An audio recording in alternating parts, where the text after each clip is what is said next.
की करिअर करताय कुणाकडे. कारण डिजिटल मार्केटिंगचा आपल्या महाराष्ट्रात बाजार झाला आहे. जसं आपल्याला मेथीची पेंडी घ्यायला गेलो ना 10 रुपयाला, 5 रुपयाला, 15 रुपयाला.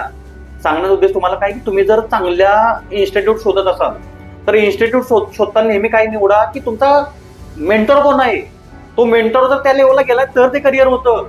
म्हणून आतापर्यंत आपल्या बरोबर कोइन्फोटेक बरोबर 1750 प्लस मुलं प्ले झाली. रिझन काय आहे तर तो आपण त्यांना राईट गायडन्स, राईट मेंटर भेटला म्हणून ते आयुष्यात त्या लेवलला गेले.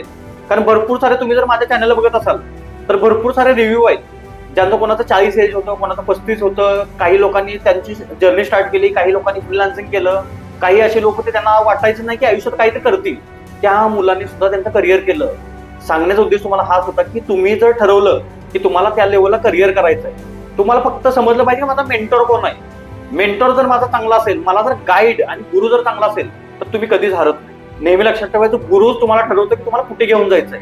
त्याच्यामुळे नेहमी गुरु निवडतानाही गुरु असा निवडायचा की जो त्या लेवलला गेलाय, त्या सगळ्या गोष्टी त्याला येतात, तर तो तुमचा मेंटर बनू शकतो, तर तो तुमचा गुरु बनू शकतो. नमस्कार.